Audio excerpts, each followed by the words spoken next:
Dear viewers, आज के इस लेक्चर में हम बात करेंगे एमएस एक्सेल के खास फंक्शन के बारे में। जैसे कि आपको नज़र आ रहा है कि मैंने यहाँ पे ग्राफिक्स राइट किया तो ग्राफिक्स यहाँ पे हाईलाइट हो चुका है और इसका टोटल भी आ रहा है। अगर मैं यहाँ पे टाइप कर लेता हूँ वेब और इंटर प्रेस करता हूँ तो यहाँ पे देखें वेब मेरे पास यहाँ पे हाईलाइट भी हो रहा है, इसका टोटल भी आ रहा है। इस तरह से अगर हम यहाँ पे कैड लिखते हैं तो कैड यहाँ पे देखिए हमारे पास हाईलाइट भी हो रहा है, इसका टोटल भी आ रहा है। तो ये फॉर्मेटिंग हमने किस तरह से अप्लाई करनी है आज के इस लेक्चर में हम ये सीखने वाले हैं। जैसा कि आप जानते हैं कि मेरी कोशिश होती है कि हर दिन हर लेक्चर के अंदर कुछ नया आपको सिखाऊं।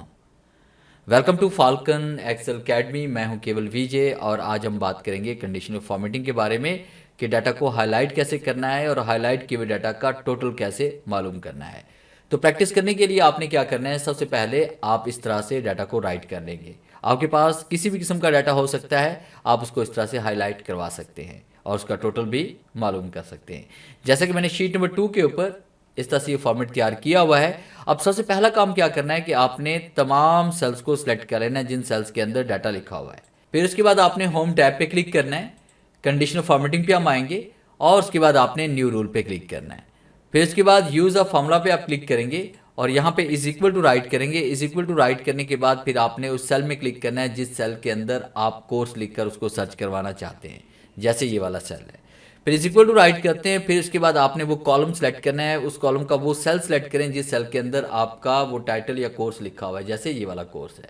और फिर उसके बाद आपने कीबोर्ड से 2 मरतबा F4 प्रेस करेंगे ताकि डिफरेंट कोर्सेज को लिखकर सर्च करवाया जा सके।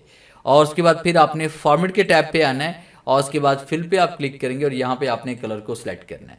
कलर को सिलेक्ट करने के बाद आपने फ़ॉन्ट पे आना है। आप चाहें तो यहाँ पे इसको बोल्ड भी कर सकते हैं और उसके बाद आप चाहें तो यहाँ पे इसका कलर भी चेंज कर सकते हैं। तो येलो के ऊपर कौन सा कलर अच्छा लगेगा, जैसे मैंने यहाँ पे इसको रेड कर लिया और ओके क्लिक करेंगे और उसके बाद ओके क्लिक करेंगे तो आपके पास ये फॉर्मेटिंग अप्लाई हो जाएगी।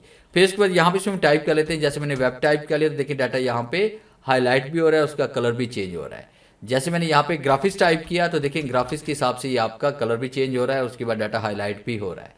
अब आपने मालूम करना है टोटल इसका। तो टोटल के लिए यहाँ पे इज इक्वल टू राइट करके आपने फंक्शन जो अप्लाई करना है वो सम इफ्स का करना है। सम इफ्स आप टाइप करेंगे। फिर उसके बाद आप देखिए नीचे क्राइटेरिया आपको नजर आ रहा है कि सम रेंज, कि आपने यहाँ पे सम जिन वैल्यूज को सम करना चाहते हैं उनको आपने यहाँ पे रेंज देनी है।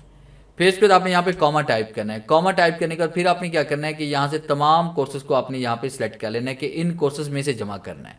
पहले आपने वैल्यू सेलेक्ट करनी है, फिर उसके बाद तमाम कोर्सेज को सिलेक्ट करना है और कॉमा टाइप करेंगे। फिर उसके बाद आपने यहाँ से वो सेल सेलेक्ट करना है जिस सेल के अंदर आप कोर्स का नाम लिखकर उसका टोटल मालूम करना चाहते हैं, यानी ये वाला सेल। और उसके बाद ब्रैकेट क्लोज करेंगे, एंटर प्रेस करेंगे तो आप देखिए यहाँ पे ग्राफिक्स का टोटल आ रहा है। आप किसी भी कोर्स को आप टाइप करते हैं, जैसे मैंने यहाँ पे वेब टाइप किया तो वेब का टोटल इसमें आ रहा है। और जैसे मैं यहाँ पे इसमें टाइप कर रहा हूँ ऑफिस मैनेजमेंट, तो ऑफिस मैनेजमेंट का टोटल भी यहाँ पे मेरे पास आ रहा है और डाटा यहाँ पे आप देख रहे हैं कि हाईलाइट भी हो रहा है। तो ये था मेरा आज का लेक्चर जिसे मैंने आपको पढ़ाया कंडीशनल फॉर्मेटिंग के बारे में और सम इफ्स का स्पेशल यूज़ करने के बारे में पढ़ाया। उम्मीद है आज के इस लेक्चर में ज़रूर कुछ नया सीखने को मिला होगा। वीडियो अच्छी लगी है तो इसे लाइक कीजिए और अपने दोस्तों के साथ शेयर कीजिए। मिलते हैं हम नेक्स्ट लेक्चर में, तब तक के लिए गुड बाय।